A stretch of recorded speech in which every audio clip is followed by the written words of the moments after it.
Welcome to the truth. In just 8 days remaining until Donald Trump regains the White House, I just continue to hope and pray that he is able to stay safe and that we can get him inaugurated in just a little over a week now. And that will be a great day for this country. In the meantime, Donald Trump did go to Washington on Thursday to attend Jimmy Carter's funeral. And there were moments of levity that occurred in the funeral. The first, one of the moments of levity would have been when Jason Carter was eulogizing his grandfather. And here's what he had to say about a phone call he received one day. Eventually, he did get a cell phone, and one time he called me sort of early on in that process. And on my phone, it said, "Papa, mobile." So I answered it, of course. I said, "Hey, Papa." He said, "Who's this?" I said, "This is Jason." He said, "What are you doing?" I said, "I'm not doing anything. You called me." He said, "I didn't call you. I'm taking a picture." It was nuclear engineer, right? I mean... So that brought a lot of laughter among the congregation. But the really interesting thing, if you did not see the funeral, was when George W. Bush entered his pew with his wife. And when they did so, they walked right by Melania, and Donald Trump did not even say hello. But then George W. kind of playfully punched Obama in the chest, like, "How you been, old pal?" And they smiled at one another. And Bush took his seat. He did not speak to anybody else. It was awkward because he was sitting next to Hillary Clinton, and then Bill Clinton was on the end. Then, if you thought that was awkward, the Bidens arrived and took their seat on the first row in their pew, and no one acknowledged them.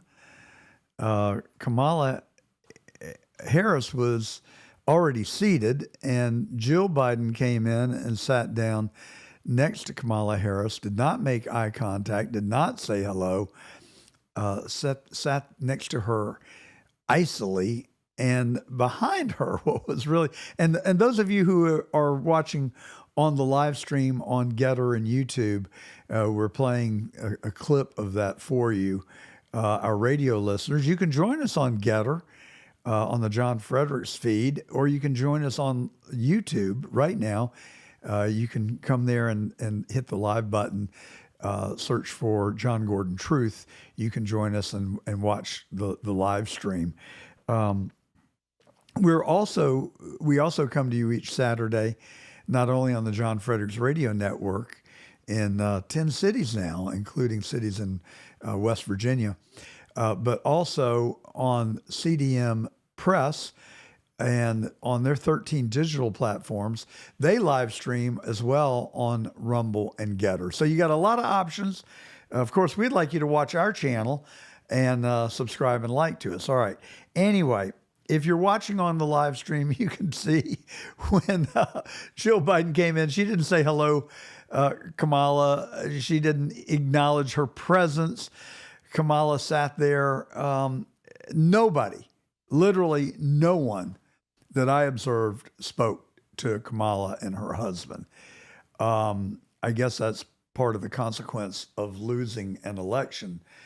I've got some other thoughts on why no one spoke to her. But so Bush comes in, gives Obama a friendly nudge, disrespects President, soon to be 47th President Trump and Melania. I don't know what Melania did to them, and I thought that Ms. Bush was more gracious than that. But anyway, so they sit next to Obama to our left is reviewing Obama's right. Where was Obama's wife? Nowhere in sight. Obama was traveling solo. No one has explained that. And so then Bush sits down, and what is really interesting, what was interesting, and I actually liked, is that for a few minutes, Trump and Obama conversed with one another in very familial ways. I mean, it was like they were long lost buddies. They were sitting there. They were both smiling. They were relaxed. And I think that was really good for our country, and I'd like to see more of it, frankly. But it also made me realize that a lot of this is just acting and role playing when Trump talks about Obama in such uncharitable ways, and then Obama talks about Trump and calls him Hitler and a fascist. They certainly didn't act towards one another the way that they talk about one another, which just left me thinking, okay, it's all an act, except for when they were sitting there in church. That did not appear to be an act at all. That appeared to be people who may genuinely actually like one another.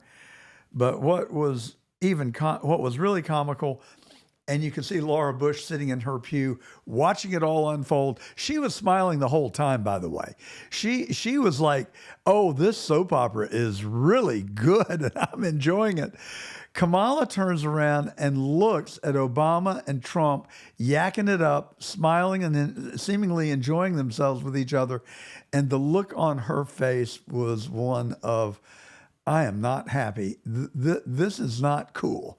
Meanwhile, Miss Bush, Laura Bush, is just sitting there smiling ear to ear. So Jimmy Carter was not a successful president. And I was actually invited on a number of radio shows across the country and podcasts to talk about Jimmy Carter. I did have the privilege of being with him on many, many occasions over a 30-year span. I first met him when I was 14. The only time I really spent any significant time with him was when I went to Plains about a month after he left the White House and was with a group of executives from Lanier Business Products, along with our chairman, and we presented him a Lanier word processor. Those of you who are millennials probably don't know what I'm talking about, but a word processor actually replaced the typewriter. Again, you'll have to go to the Smithsonian to find one, but the word processor was really large. It was, I don't know, three feet tall and probably 3 feet wide. And you would sit there and you would type onto a screen, and then you'd have to hit the save button and it would record what you've typed on to a floppy disk. There were no hard drives then. We used these things called floppy disks that you would stick into the drive on the word processor. But anyway, we gave President Carter a word processor. He wrote his memoir. He and Rosalind Carter wrote their memoir. So we spent, memory serves, about 4 hours with him. We spent a good hour and a half with him at his house on his porch, where I had watched famous scenes of him interviewing cabinet members for his presidency. 4 years later, we're sitting on that very porch. And then we traveled over to Miss Lillian's house, where we installed the word processor, and that's where he and Rosalind would write their memoirs. So it was a real special privilege to have had that time with President Carter. I liked him. Every time I met him, I liked him. He was a very nice person. A lousy president. He had a lot of choices when he was president. People say, well, he was the worst president of our lifetime, and Joe Biden stole that title from him. But I do not like linking Jimmy Carter and Joe Biden in that way. because yes, Jimmy Carter was not a successful president. He had choices to make. We had runaway inflation. He inherited it. He inherited it from Gerald Ford, who had a slogan called WIN. It stood for Whip Inflation Now, and they even made up little lapel pins that said WIN, and you could attach it to your shirt. And it was, to get the country united behind whipping inflation. But it was during Jimmy Carter's presidency that we had, are you ready for this? We think we have high interest rates now. We had 21% interest rates. And that was the weapon to whip inflation. Now, I think that Jimmy Carter could have done a far better job of whipping inflation, just like I think Biden could have done a far better job of whipping inflation, just like I hope that Donald Trump will utilize the better tools to whip inflation than interest rates. And it's so simple. It requires no thought. You just reduce government spending. And Musk and Ramaswamy say that they're going to reduce the federal budget by $2 trillion. Bam, done, over and done with. Inflation is cured. And so is the runaway federal budget and the out of control federal bureaucracy. I cannot wait to see it unfold. So Jimmy Carter had choices. He didn't have to resort to let the Federal Reserve do the heavy lifting. He could have curtailed the federal budget, but he chose not to. And then the Iranians took 52 Americans hostage and overtook the American embassy. They held those people hostage for over 400 days. Carter tried to rescue the hostages. He authorized a military action and to unleash the special forces to go and retake the embassy. Now, what made Carter a smart guy in a lot of ways was he was into the details. What made him a failure in rescuing the hostages was that he tried to oversee the mission from the White House. Now, Reagan would never have done that. He would have delegated the job to the generals and said, show me your plan. How are you going to get the hostages out?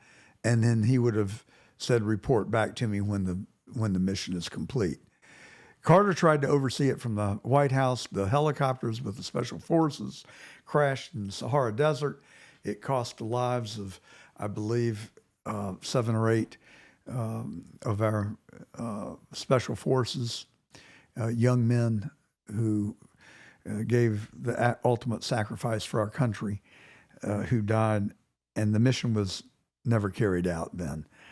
It was a low point in America, and it really cost Jimmy Carter the presidency. And people blamed the hostage crisis on Carter.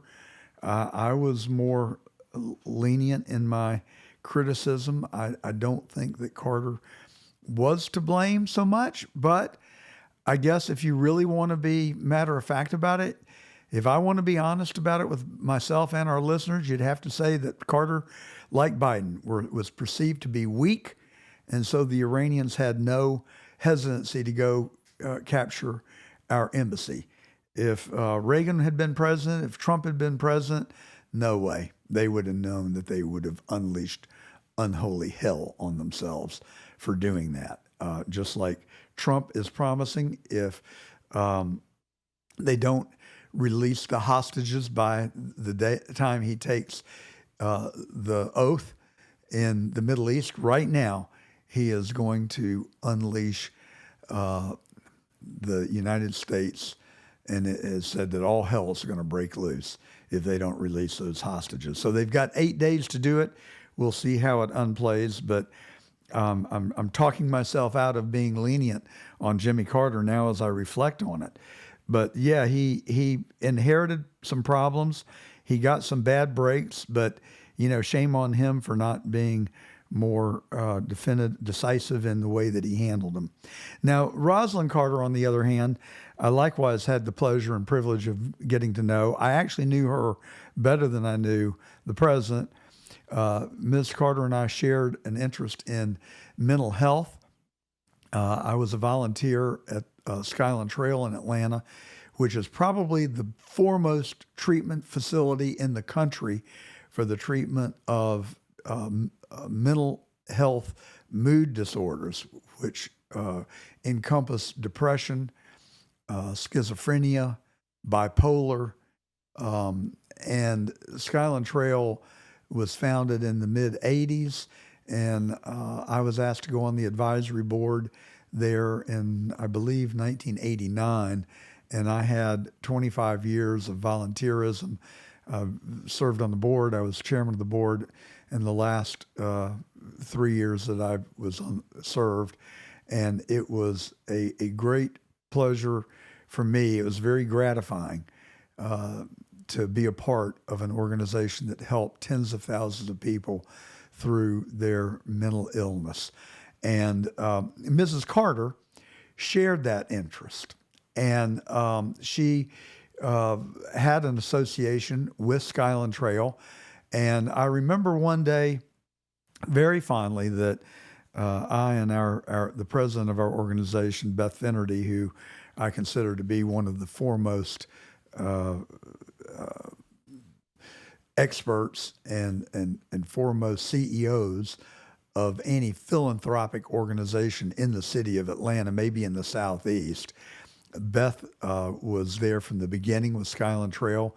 We used to have our board meetings around a kitchen table in the basement of a little apartment building that we started out in. Now there are 2 campuses on the Beaufort Highway and North Druid Hills Road, one for adults who suffer from depression and mental illness, another, our young adult campus, which actually came to fruition while I was chairman of the board. And then after I left, the organization started the Rex Fuqua campus for eating disorders, which is largely targeted and to help young women who suffer from eating disorders. So anyway, I digressed. I got off the track here, but Ms. Carter invited us over to the Carter Center. We had a long lunch and tour of the Carter Center with her.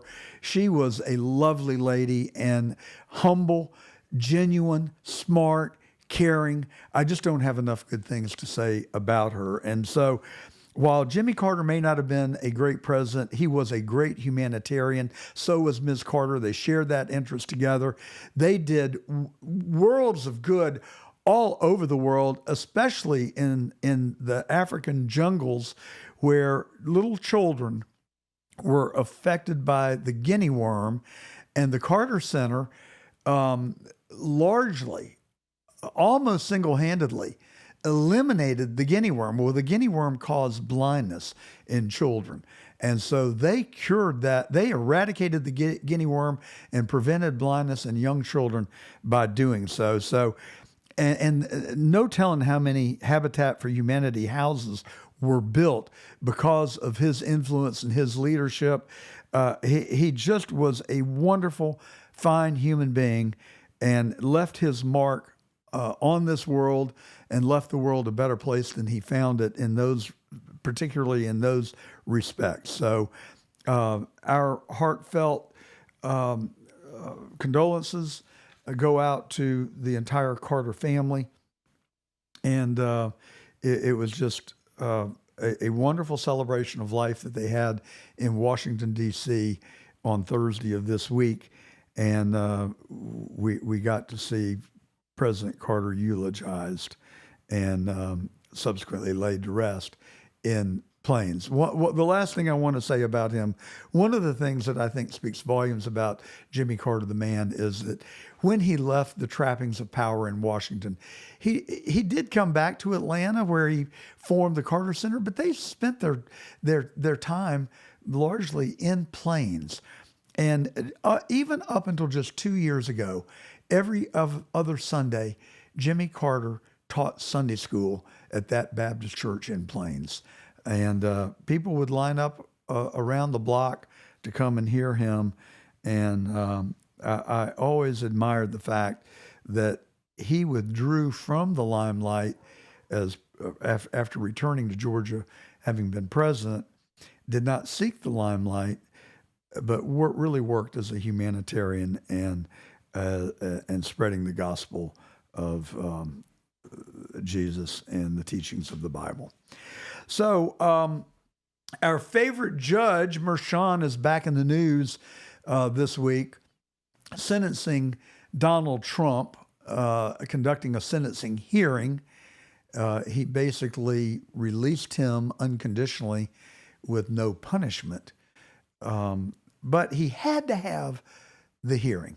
And so it's now my pleasure to welcome on The Truth our guest today, Leslie Corbly, who is a lawyer and has watched these proceedings. Leslie, welcome to The Truth. Thanks so much for having me. What do you make of the judge's ruling today, and were you surprised by it at all? Not particularly surprised. There was a ruling from the Supreme Court that sentencing could go on. Trump had tried to halt sentencing altogether. That clearly did not happen. But I think it was pretty predictable that there wouldn't be any actual penalties put into place. So this unconditional discharge it was more or less, I think, anticipated that the sentencing would go more or less as it did today. I don't know about you, but I was really disappointed that the Supreme Court did not delay the sentencing, at least until after President Trump could take the oath in just 9 more days. And Justice Comey Barrett was one of the people that voted with the majority. Chief Justice Roberts voted with the majority. It was a 5-4 decision. No surprise in the case of the Chief Justice for me, at least. But Justice Comey Barrett, I was surprised and disappointed. Your thoughts? Well, she does seem to be kind of striking her balance on the court or finding her voice in a somewhat centrist manner. So she's voted fairly often with the liberals on the court. So I don't know. I wasn't super surprised. And, the Supreme Court, appellate courts generally can't stand appeals that are considered interlocutory. So when they're before a case is finished, they prefer appeals to occur when the case is completely concluded, which would include sentencing. So I don't think it was that shocking what the court did, although obviously there were 4 Supreme Court justices that would have, that dissented and would have voted the other way. Well, I'm not sure that the Supreme Court is completely done with this case yet. I've been watching experts all day long reflecting on Mershon's decision, and the conventional wisdom is obviously Trump's going to appeal the verdict to begin with, and most pundits believe that it will be overturned long before it ever gets back to the Supreme Court. But if by some quirk of fate they do not reverse the jury's verdict and the decision, there is a lot of reversible error, is what I'm reading. But in the very unlikely event that it is not reversed, the Supreme Court could get an appeal of Mershon's ruling and the judge's decision, right? Absolutely. And you're right that the case is by no means over. I would absolutely anticipate President Trump appealing. The case was, had a pretty weak legal theory, and there were lots of, it was a very controversial case. There were lots of people who, disputed legal theory from various sides of the aisle. So I think it really is a case, in my opinion, that highlights what the American public likely views as lawfare. So if you were to take a case that symbolized lawfare, this one would pretty much fit the bill. So I agree with you that it's by no means over, and we'll just have to see where the appeals go. I agree it may not reach the Supreme Court at the appeal level moving forward, but if it does, I guess this court will possibly be looking at the case again. Well, it just makes me crazy that Mershon would have scheduled the sentencing right before Trump takes the oath of office or proximate to it. But I think it reinforces his lack of good judgment, his lack of temperance, his bias. I mean, here you got a judge that has donated to Joe Biden and whose daughter is profiting based off of social media that she is being paid to post relative to this trial. It marks, I think, a low day in our nation's history and further erodes what little confidence people in the public may have left in our judiciary system, at least in the once great state of New York, but perhaps no longer. Sure, and I think that there are certain states on the coast, frankly, the West Coast and the East Coast, so that would be New York and California, that are starting to lose their appeal. I mean, these were once states where people would want to move there, and to live and work in New York or California was considered prestigious in a way and something you would kind of, desire to do. And I think that that's not really the case anymore. Increasingly, I think people are viewing both of those states as a place to exit rather than enter. So, Leslie, what was your take on the uh, case and controversy in uh, this case? I mean, how did you sum up the prosecution's case from the beginning? I think from the beginning it was pretty weak. I would agree with those experts, and again, there are people who have analyzed this on both sides, but I would agree with those who say it's a pretty weak theory of the case. It was fairly novel. It was no surprise that it was quite a controversial move from the beginning, and it's again, in my opinion, it exemplifies the issues of lawfare in our country right now. There were similar, I think, for example, similar charges that were not brought against Jonathan Edwards years ago, who was embroiled in a scandal involving an affair.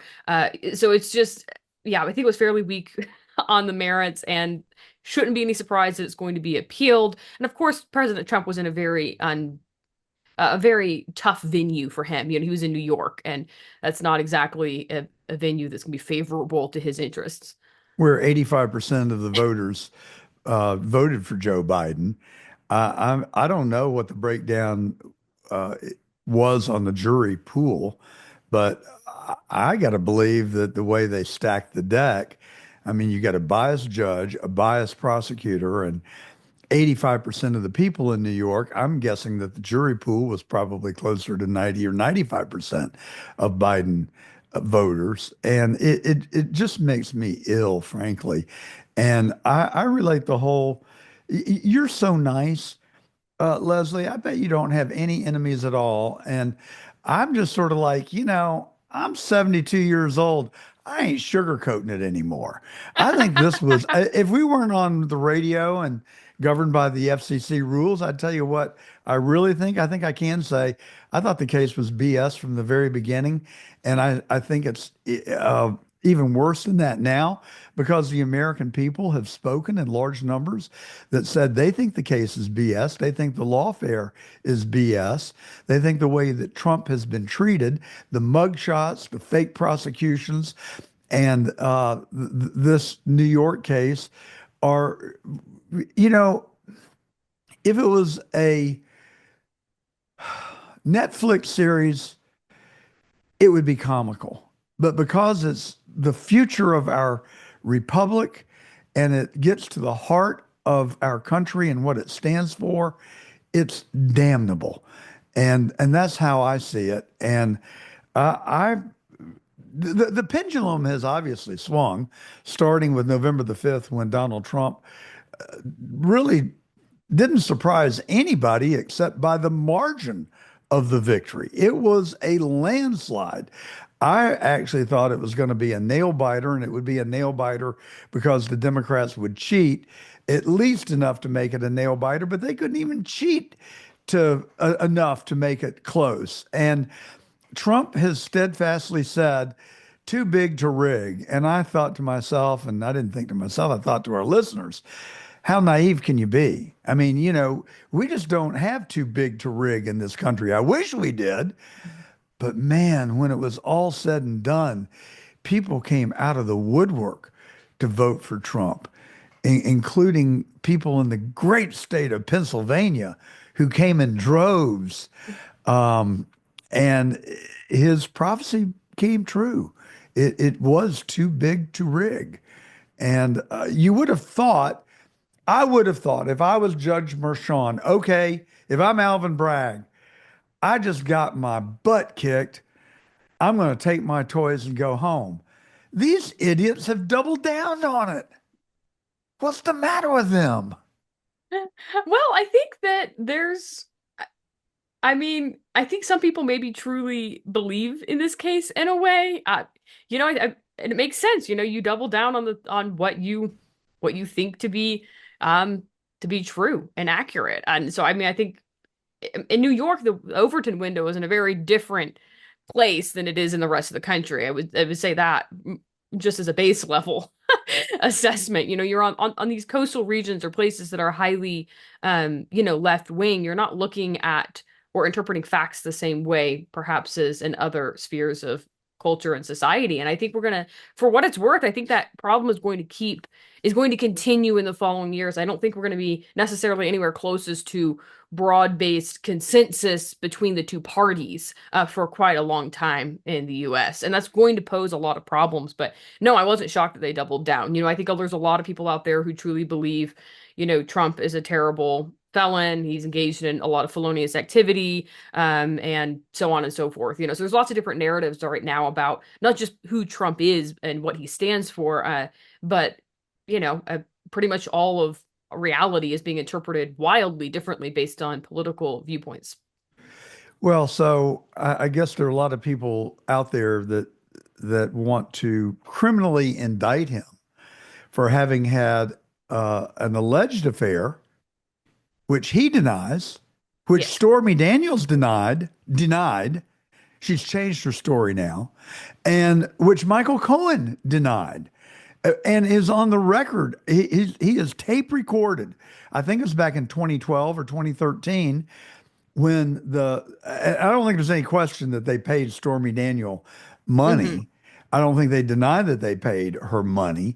Alvin Bragg alleges that it is a criminal violation, a felony, not because they paid her the money and mischaracterized it as a legal expense, but because it related to an underlying felony, which they've never identified. I mean, I'm Yes. sorry. The whole thing makes me crazy. I think it is absolute an atrocity, a miscarriage of justice. And the problem that I have with it in the micro is that it's manifestly unfair to Donald Trump because they denied him his due process. In the macro, it sets a new standard for prosecutorial misconduct and exactly what a vicious prosecutor can get away with. And it is translating to every uh, uh, uh, misguided prosecutor in America who wants to go after an enemy, and it sets the bar as to what they can possibly get away with if they choose to go after their enemy. So it just unleashes all sorts of potential prosecutorial misconduct. I call it trickle down ethics. That's what we're witnessing right before us. Some appellate court has got to put a line in the sand. And I think that Judge Mershon and Alvin Bragg have got to be disciplined in order for this not to be repeated by some other future bad prosecutor. That's my It paradigm. certainly could be repeated, but I think one thing that's a note of optimism from all of this is that the tactic essentially failed. So there is a lot of power in the public pushing back. And I do think very few people outside of those who are quite committed to leftist causes really bought the arguments being made by all this lawfare, right? All this, we're going to throw a lot of charges at Trump and prosecute him. I don't think that that really resonated with the public at large. I think most people saw it for what it was, and I think a lot of people saw those things as political prosecutions, it's a good thing, right? So I think that there was a lot of pushback in the public, which is good. And you're right that this case is ongoing. I don't think any indication that President Trump won't appeal. So he'll certainly appeal the verdict, and we'll see where things go from there. But I think that there's, at least for now, in light of the appeals not having been moved forward yet, and we don't really know what that will exactly look like, I think there is The good news is the public pushed back, and I don't think that those tactics that were used were particularly effective to the Democratic cause. Well, you could actually make a very strong argument that not only were they not effective, they had an adverse unintended effect of Yes. bolstering Donald Trump's popularity. And I think that there was a visceral reaction to the manifest unfairness that anybody could see in these vicious prosecutions. And it really propelled Trump, I think, in the long run and moved him closer to the White House rather than further away from it. Leslie Yes. Corbly, thank you so much for coming on short notice. Just 8 days, almost to the minute of the beginning of our broadcast today, of the Biden reign of terror coming to an end. It cannot get here fast enough for me. I just hope and pray and encourage every single listener to pray that Donald Trump will be safely installed in the White House. It's still a major concern of mine because I think that this federal government, as I've said here many times, is rotten to its core. They've done everything they could do to stop Donald Trump. I don't think they're finished with their evil yet. So I pray for his health and safety. I pray that 8 days from today, when this broadcast is airing, that he will be safe and securely installed in the White House. And then, oh boy, let's let the good times roll, because I think we've got a lot of very exciting times ahead of us. I also think that we've got a lot of heavy lifting ahead of us. And Leslie, we hope you'll come back and help give us your insights as we watch the 47th presidency of the United States begin to launch. Well, thanks so much for having me. I'd love to be back. Our pleasure. Thank you so much. As all of our listeners, I'm sure, know, Southern California has been hit by raging wildfires that have literally burned down sections of LA County. Now, there's some 12 million people in Southern California. I think about 5 million in LA County proper. We asked 4,999,000 to come on with us today. They all turned us down. We finally were able to find one person that could give us eyewitness accounts of what is going on in LA and about the fires. Please welcome to the truth someone by my same name, John Gordon, except he puts Junior after his name. John, welcome to the truth. The junior was given to me. That was not a choice I made. Okay, well, we're going to save that conversation for a little later. But Okay. John, as you know, your mom and I have been really concerned about your safety and our family safety that are in LA. But our heart really goes out to the scores of people. I mean, it's just unbelievable the numbers of people who have lost their homes and lost their automobiles.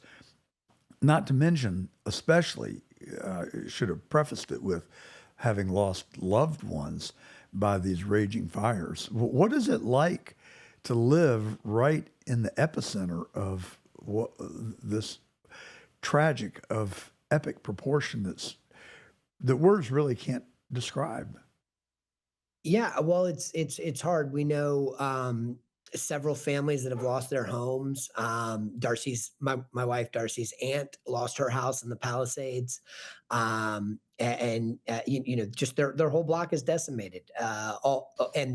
She was in Long Beach when she got the word of what was going on, so she wasn't able to get there and get. People always say, what's your what's in your go bag? What's the thing that you would grab if you could only if you had 10 minutes to go into your house and grab your most precious possessions, what would it be? Well, she didn't even have that. Oh, And so everything is lost there. And then she's in the Palisades, and then the folks in Pasadena and Altadena are dealing with the same thing. So it's hard, and the ripple effects are really hard to calculate too. We have a guy who does our helps us with our landscaping in our yard. Comes on Thursdays, and I was talking to him. He says 42 homes that he services in Pasadena are burned to the ground. And that's his livelihood. He said that's his Monday, Wednesday, Friday, and now that money's out of his pocket.